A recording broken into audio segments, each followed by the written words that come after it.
I'm happy to be back here at Jacob's Pillow in Beckett, Massachusetts to learn more about what's going on site and online.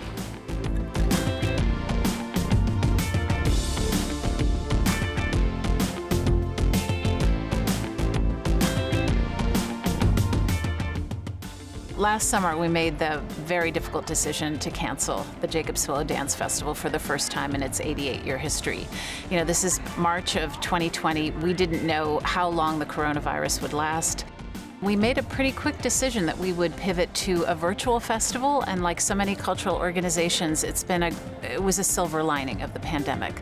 We reached audiences that we never would have been able to reach before. 80% of our audience was new to Jacob's Pillow.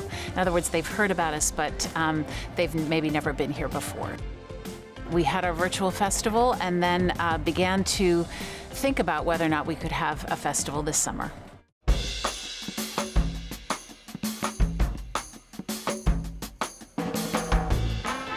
Well, the whole idea was to bring artists and audiences back together safely. We planned for 9 companies to come 1 week each on our major outdoor stage. It's the Henry J. Lear stage. And it's been a wonderful way to have people return to dance, the feeling that people have when they arrive back on campus, or people who've never been here before. The idea that they can experience dance with the backdrop of the Berkshire Hills, there's really nothing like it.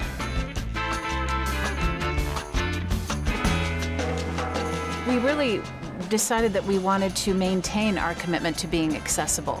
So we're offering a broadcast of every single Henry J. Lear stage performance online. It premieres 2 weeks after the opening here in person because we really wanted to create a film.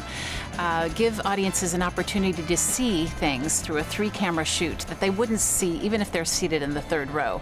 So that means gestures, facial expressions, details, and these films have been really an extraordinary way to maintain accessibility here at Jacob's Pillow, make sure anyone who wants to experience dance can, continue to reach the audiences around the world that we have, and for the artists, it's going to be an incredible record of this period of time in history.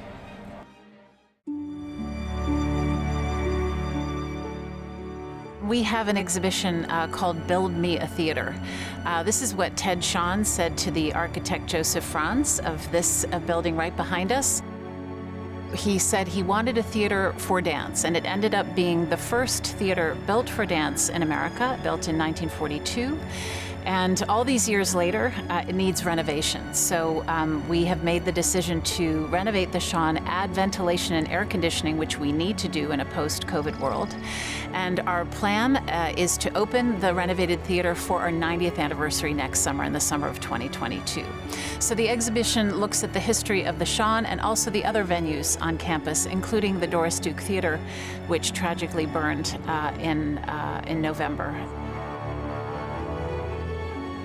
We have a plan to rebuild a theater to replace the Doris Duke.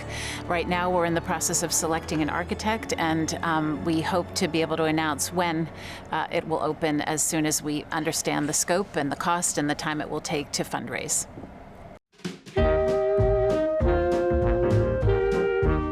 You know, when we thought about what we would show this year in particular, with the Doris Duke Theater having burned this past November, and also with all the plans that we have for the Ted Shawn Theater moving forward, and the fact that we were selling tickets for the first time in our outdoor space, the Henry J. Lear stage, we thought really the place to go would be to look at all of the performing spaces here at the Pillow. The title, Build Me a Theater, is exactly what Ted Shawn is reputed to have said to Joseph Franz, the architect, when it came time in 1941 to build the first theater. Joseph Franz, who had already built the Koussevitzky music shed at Tanglewood before that time, was the perfect person to enlist to do that. He really devised a wonderful structure that's all wood, and that was kind of key too. The fact that it was during World War II, when there were a lot of building materials that were restricted, but wood was not one of them. So it was all natural, but also taken from the surrounding area. There are these huge beams that span the theater that were each taken from a single, very old growth tree and engineered by Warren Davis, who was a local black craftsman and entrepreneur who hand-hewed those beams. And there are 5 of them that span the auditorium, and they're still really one of the key things about the space that speaks to people today. I came here as a student originally in 1976, and the history really spoke to me in a way that I had not experienced before.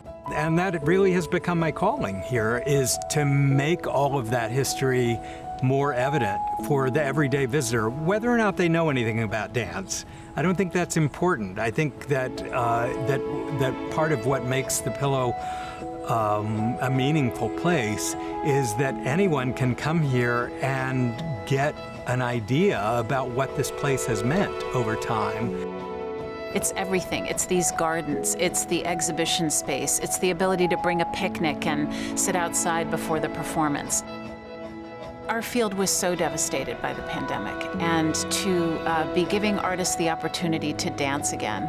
For almost all of the companies this summer, we are their very first public performances. The emotion, the dedication that they put into that performance, and then the audience's excitement to be here, there's nothing like it. I'll never forget the feeling of this summer.